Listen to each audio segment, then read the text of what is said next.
Olá, bom dia! Obrigado, Senhor, por esse tão belo dia. Dia especial, hoje é sábado, mais um dia que fez o Senhor. Por isso, a nossa parte para que tenhamos um dia excelente é reconhecer que esse é um dia que fez o Senhor e o propósito desse dia para nós deve começar com algumas coisas interessantes que pertencem ao reino. Pois Deus criou o ser humano para o ser humano ser louvor e alegria da sua glória. Então, quando nós louvamos e nos alegramos e busquemos sempre o melhor que o dia tem e o que o dia oportuniza, com certeza nós estamos alegrando aquele que é Senhor de tudo. E eu quero, nessa nova fase agora, principalmente aos sábados, quero me colocar à disposição para desfazer algumas dúvidas. Não conheço toda a verdade, ninguém é dono da verdade, mas nos meus 50 e poucos anos de fé, aprendi muita coisa, não tudo, mas aquilo que eu já aprendi, com muito prazer, quero compartilhar. Pois a minha experiência com Deus foi muito marcante. Mudou realmente a minha vida, pois eu estava morrendo de medo de morrer. E quando me encontrei com Cristo, eu encontrei a vida, a coragem e esperança e paz para não ter mais medo de nada, pois atualmente se vive esta pandemia que as pessoas estão morrendo de medo, estão se adoentando por causa que o medo fragilizou e tem fragilizado o sistema imunológico de muita gente. Muitas pessoas têm se afastado de Deus, ou melhor, se afastado da igreja, pois é na igreja que nós aprendemos e é o melhor espaço para nós buscar a Deus, e muitas pessoas foram afastadas desse expediente, desse espaço, porque foi amedrontada com esse Covid, com esse coronga, com essa epidemia, com esse vírus ideológico e também com medidas que para nada servem, são contraditórias. Mas vamos fazer a nossa parte, a responsabilidade é pessoal, cada um vai dar conta de si. Eu quero começar a desfazer algumas dúvidas. Eu sei que a dúvida de um é de muitos, e assim como também a palavra é luz para os caminhos. Ela tem efeito curador, sarador, esclarecedor e direcionador. Então vamos pela luz da palavra. Eu recebi uma pergunta aí, alguém perguntou, e eu quero dizer que dúvida é falta de conhecimento. E se alguém tem dúvida em alguma coisa, é porque não teve um conhecimento completo. Mas não esqueçamos que a própria palavra diz que o povo perece porque falta conhecimento. Então a falta de conhecimento leva a prejuízos. E uma pergunta bem interessante que fala sobre o batismo. A pessoa que já se batizou pode se batizar de novo? É uma pergunta que me fizeram. Bom, você que fez a pergunta e você que tem essa dúvida, você se batizou ou foi batizado? Pense. Eu quero provocar você a pensar, para não criar mais dúvida ainda. E agora eu pergunto, como foi o seu batismo? Você se lembra? Você se lembra o que lhe levou a se batizar? Que idade você tinha?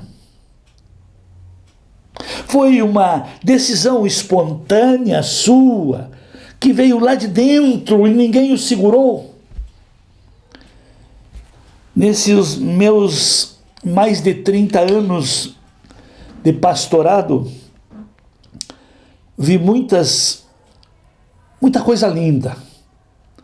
Já vi a obra do Espírito em muitas pessoas que, em plena pregação, num culto de batismo, ouvindo a pregação, o Espírito Santo os inquietou e ninguém convidou para cumprir essa ordenança.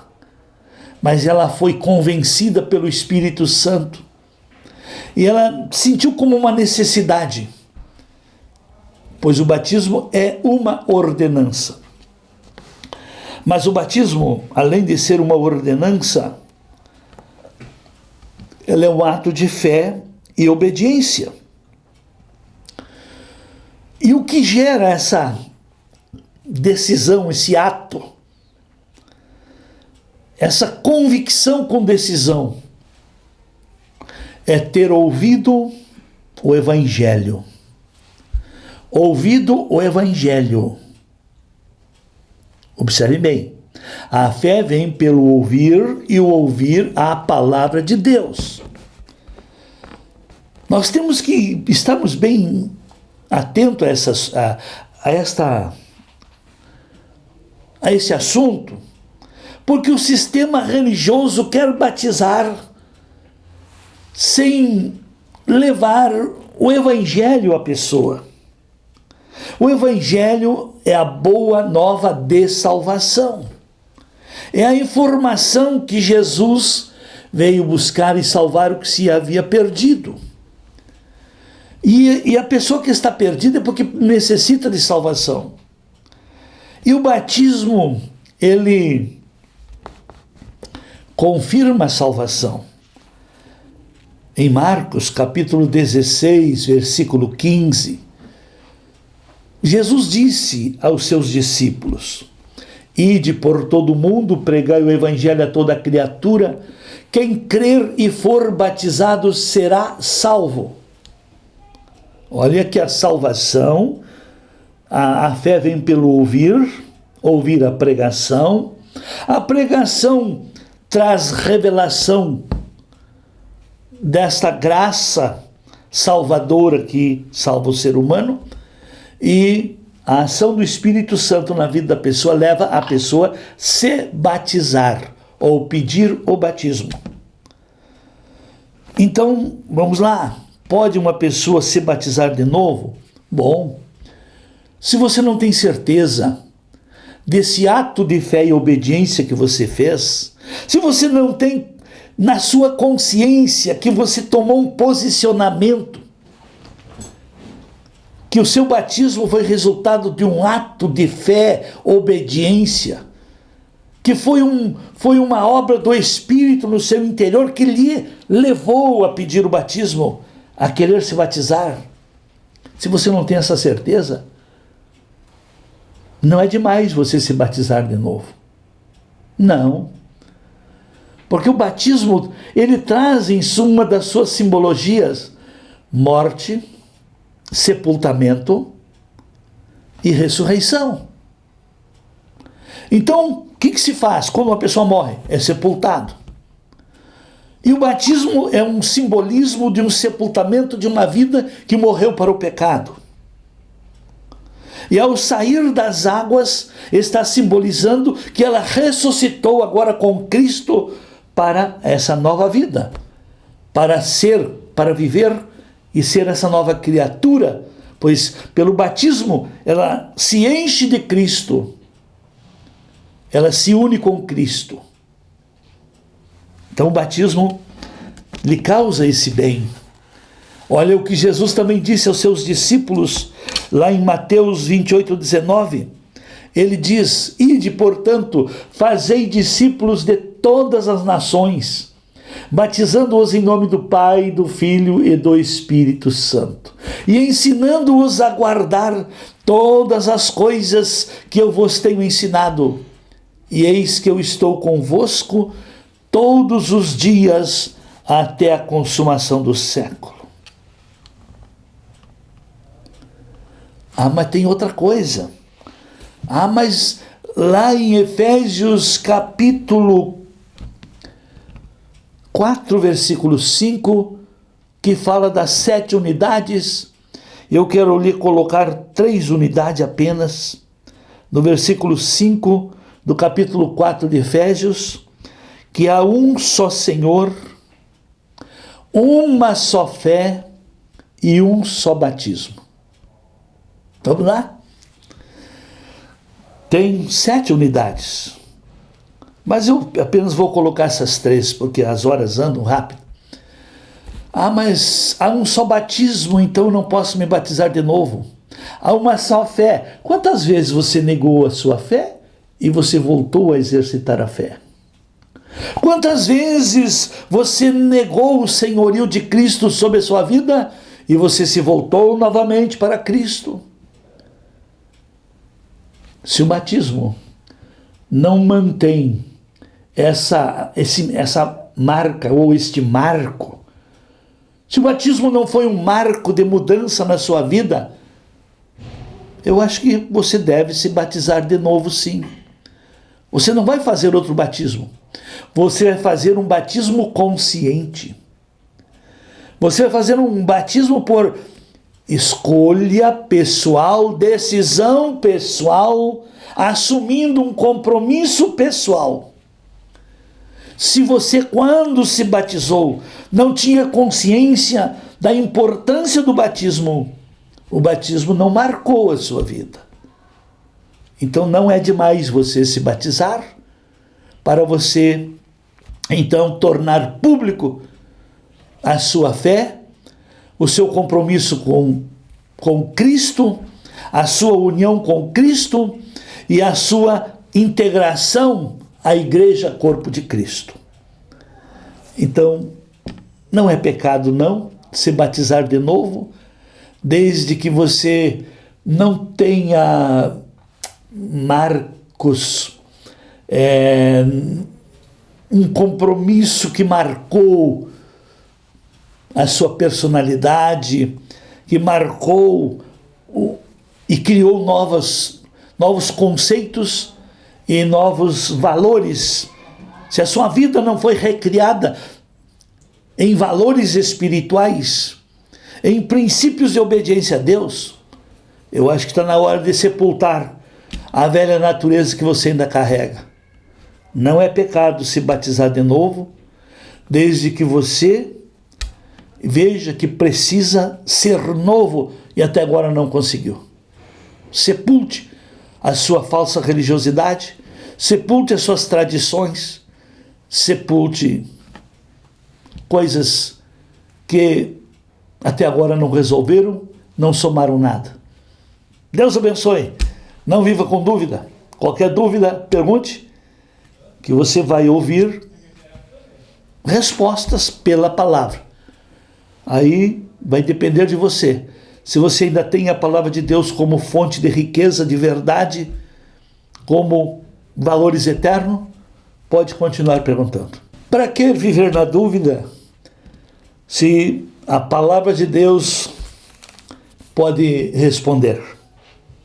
Pois a própria palavra diz que é lâmpada para os pés e luz para os caminhos.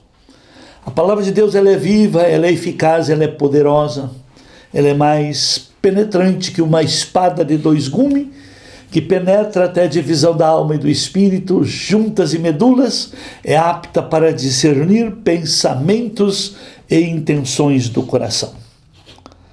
Quero responder mais uma pergunta. O que é Igreja Apostólica? Eu sei que o sistema religioso viveu muito tempo sem uma visão apostólica. Muita coisa começou bem. Começou com os apóstolos e o inimigo ele não quer o governo de Deus. E o inimigo tem experiências milenar, e ele sabe como aos poucos desviar uma visão, fazendo com que coisas importantes sejam deixadas para trás. Nós temos o livro de Atos dos Apóstolos, que não encerrou até hoje, que começou com a igreja primitiva, Atos dos Apóstolos. Significa que deve a igreja continuar sendo apostólica. E nós olhando os Atos dos Apóstolos, nós vamos ver que foi um período em que a igreja foi muito perseguida. E toda igreja que traz o governo de Deus para a terra, toda igreja que consegue salvar vidas, libertar vidas, influenciar com a cultura do reino, trazer mudanças para a sociedade, ela é perseguida.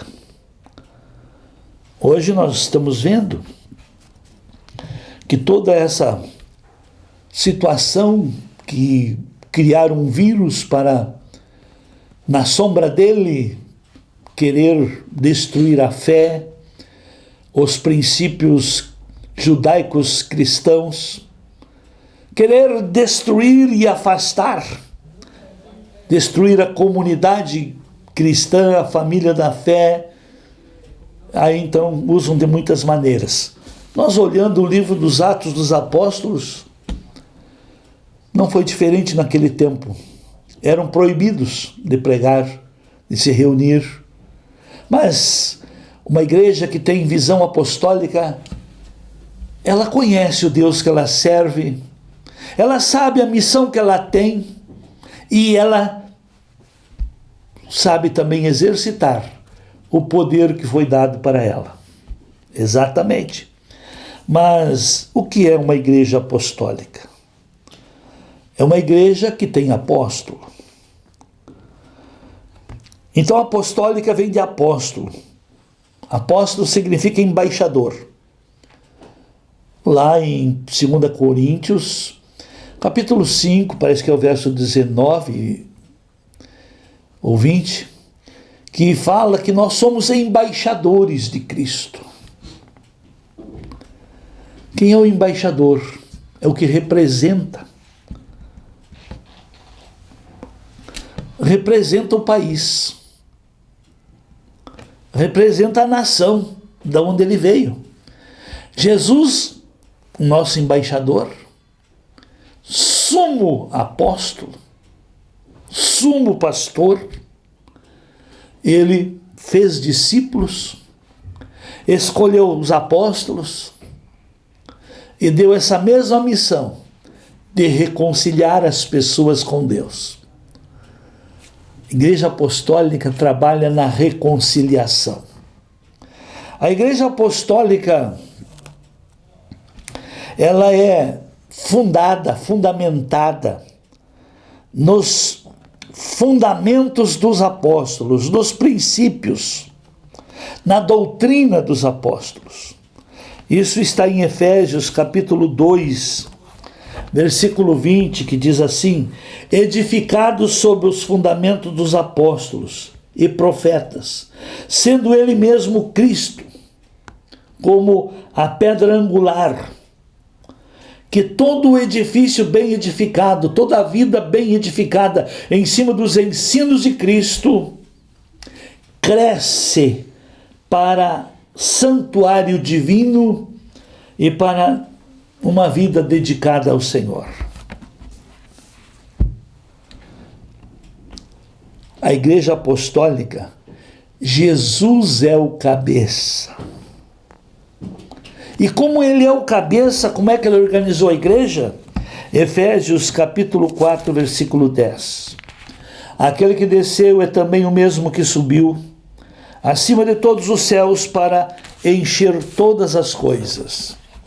E ele mesmo concedeu uns para apóstolos, outros para profetas, outros para evangelistas e outros para pastores e mestres, com vistas ao aperfeiçoamento dos santos, para o desempenho do seu serviço, para a edificação do corpo de Cristo, até que todos cheguemos à unidade da fé e do pleno conhecimento do Filho de Deus, à perfeita varonilidade, à medida da estatura da plenitude de Cristo, para que não sejamos mais meninos agitados e inconstantes, levados para todos os lados por ventos de doutrina.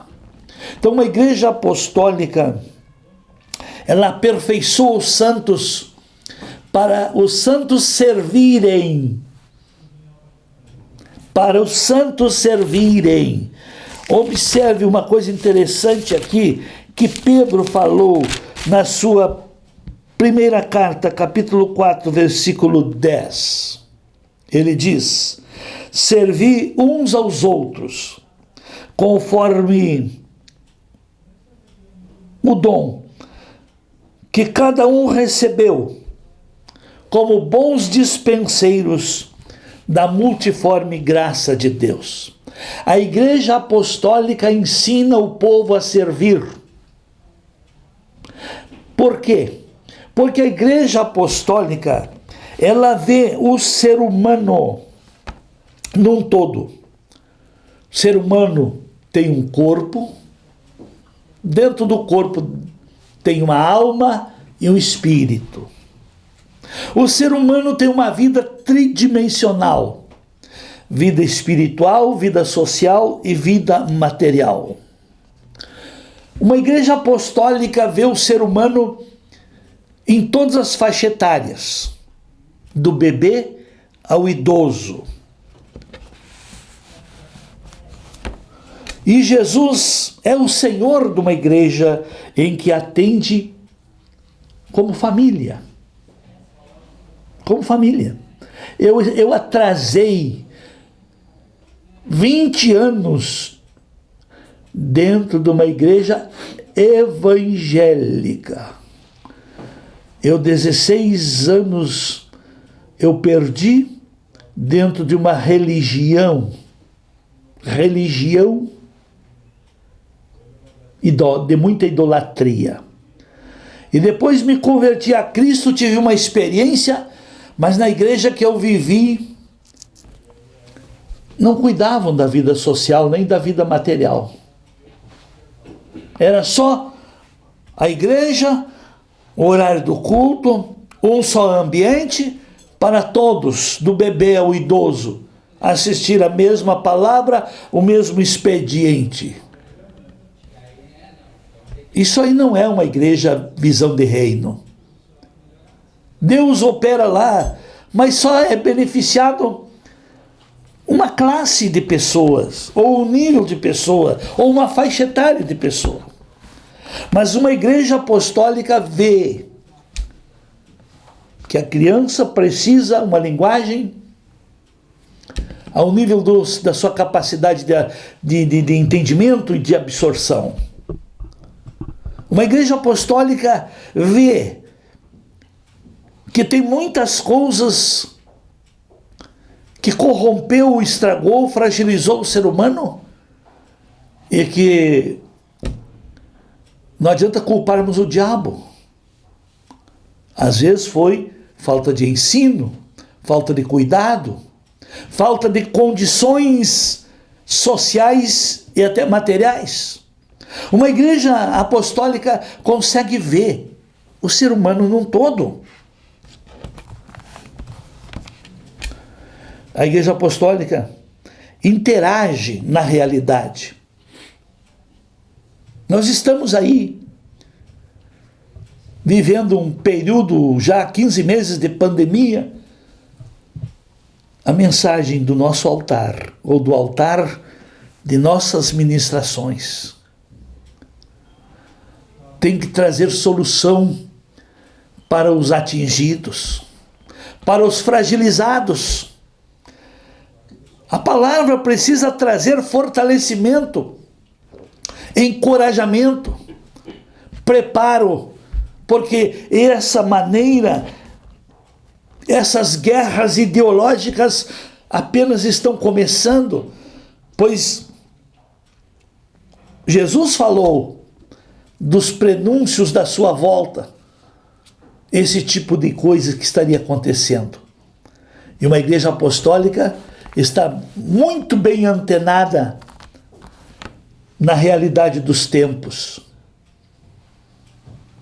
A mensagem precisa trazer preparo.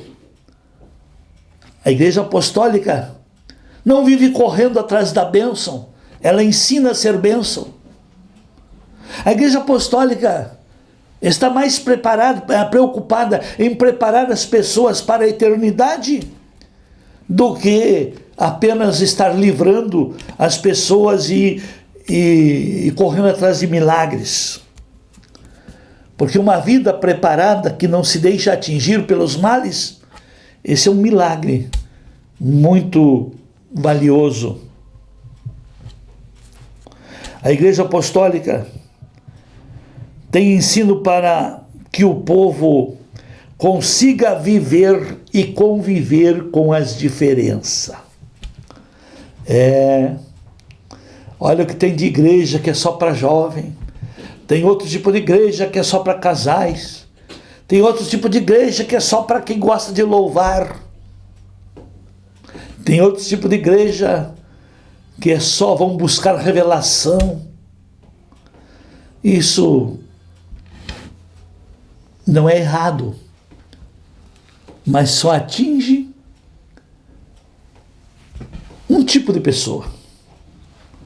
Agora eu pergunto, Jesus descartou as crianças? Pelo contrário. Quando os discípulos achavam que as crianças estavam sendo estorvo naqueles momentos de ministração que Jesus realizava, os discípulos queriam afastar as crianças, Jesus repreendeu-os. Que devemos cuidar das crianças, porque dos tais é o reino dos céus. E o ser humano que não se tornar igual, que não aprender como uma criança, que não for humilde como criança, não vai herdar o reino dos céus. Uma igreja apostólica, ela trabalha com as diversidades de dons, de ministérios, vocações, habilidades. Deus que é Deus, Ele mesmo, quando vai agraciar com um dom, com um talento, Ele dá para cada um de acordo com a capacidade que a pessoa tem para administrar. A igreja apostólica não descarta ninguém. A igreja apostólica não fecha a porta para ninguém. Ela está pronta. Só que a igreja apostólica trata cada um ou oportuniza cada um à medida que cada um necessita, não à medida que cada um quer. A igreja apostólica, ela está debaixo do governo de Deus. Ela é sensível à gestão divina, pois é dentro de uma igreja apostólica que está a direção teocrática. A igreja apostólica luta para fazer o que Deus manda. A religião luta para fazer o que o povo quer. É dessa maneira que constrói-se as diferenças. Então, não sei se consegui lhe responder, mas para complementar ou completar, que a igreja apostólica trabalha com fundamentos que são princípios e padrões de justiça. Muitos julgam, não é mais tempo. Sim, quem nunca viveu e conviveu numa igreja apostólica se aculturou no que viveu e conviveu. Não esqueçamos, o livro da Bíblia chamado Atos dos Apóstolos não foi encerrado. Porque os atos dos apóstolos constroem a igreja. E a igreja apostólica, ela não é quatro paredes, um só expediente para crianças, juniores, adolescentes, jovens, adultos e idosos, todos estarem no mesmo, ouvindo o mesmo sermão. Não. Uma igreja apostólica vê as diferenças, trabalha e oportuniza um bom atendimento para cada diferença. O inimigo não gosta disso. Aí critica. E mais outra. A igreja apostólica, ela rompe o mundo espiritual. Quantas igrejas nasceram antes ou depois, até mesmo depois que demos início a esta igreja, a este ministério, que nasceram e morreram, porque não eram apostólicas. Uma visão apostólica não morre, porque está debaixo do governo de Deus. Deus abençoe. Entenda, porque a falta do conhecimento leva a pessoa a ter falta de solução.